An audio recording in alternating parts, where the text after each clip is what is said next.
Hey, and welcome to day 4 of the Identity Refresh Bible Study. The lie that we want to tackle today is the lie that says, I am disqualified or I am broken. Now, this is a lie that the enemy loves to use to come against us as women because we have an eye for perfection and excellence. We love to see things done correctly, whether we do them quickly, if that's your personality, or we like to wait and do them slowly. We like to see things done well. And our expectations for ourselves are so much higher than everyone else's expectations for us, more often than not. And in fact, the gap between those expectations and the reality that we live with is what causes a lot of discord for us because we want to do things so well.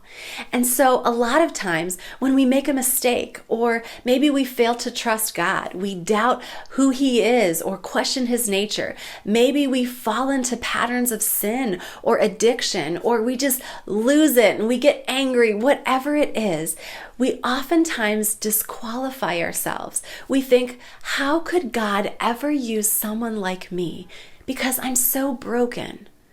How could He use someone who's done the things that I've done in the past? How could He use someone who's weak and lets people walk all over her? How could He use someone that is so imperfect in so many ways?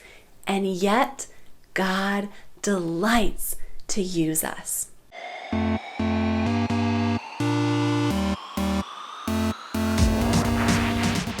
So the woman we're going to look at today is the woman at the well. We meet her in John chapter 4. She's from Samaria. She's a Samaritan woman. She's pulling up water from the well. And then Jesus comes on by and asks her for a drink. Now this was totally culturally unacceptable, right? Because Jesus was a Jew, and Jews were not supposed to associate with Samaritans, let alone a Samaritan woman. And then as Jesus begins to talk with her, He starts to prophesy about her life. He tells her all these things about herself that nobody else would know without truly knowing her. Like the fact that she's had 5 husbands in the past and that the man that she's with now is not even her husband. She's shocked to hear that Jesus knows all of this about her. And yet Jesus continues to connect with her and tells her all about the living water, the kind of water that she can drink and never be thirsty again. And then He does something amazing. He reveals to her the fact that He is the Messiah, the Christ.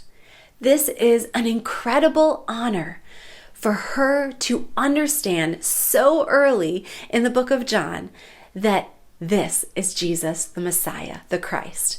She is blown away and she runs back to her village and tells all of them of this man named Jesus. And I love how it says in John 4 that so many came to believe that Jesus was the Messiah because of this woman's testimony. Now, according to our logic, this woman should have been disqualified. She was a woman, she was a Samaritan, and she had been with so many men and was currently living in an adulterous type relationship. But did Jesus condemn her and tell her she was broken and disqualified? No, He reveals the most important truth of all time. He entrusts her with it, and then He empowers her to then go and become an evangelist to her entire village to spread the good news of His gospel. This is the same way that God sees you. I think of the woman who was caught in adultery that we read about in John chapter 8. Here she is, lying on the ground, surrounded by Pharisees, picking up stones that they're going to stone her to death. And then Jesus steps onto the scene. And He says, "Let he who is without sin cast the first stone." Only Jesus is perfect. And so every other accuser ended up dropping his stone and walking away. And what does Jesus say to the woman? He who has more right than anyone else in the entire history of the world to bring condemnation and judgment upon her says, "Where are your accusers now?"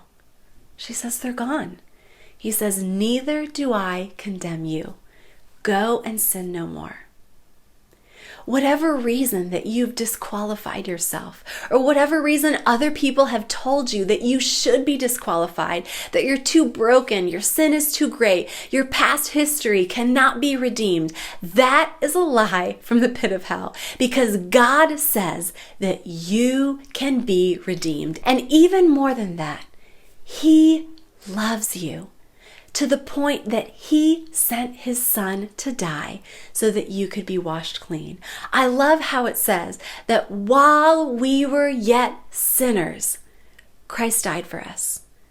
Christ did not have any expectation that you had to reach perfection in order to be worthy of His blood and His love. No, He said right there, exactly where you are, in the midst of your brokenness, in the midst of your sin, in the midst of your sadness, your anxiety, whatever you're facing, right now, you are enough for me to send my Son to die for you.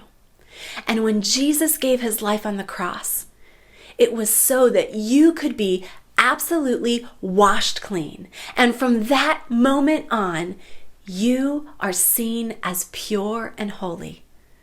So today we break off that lie that you are broken and disqualified, because God says you are worthy.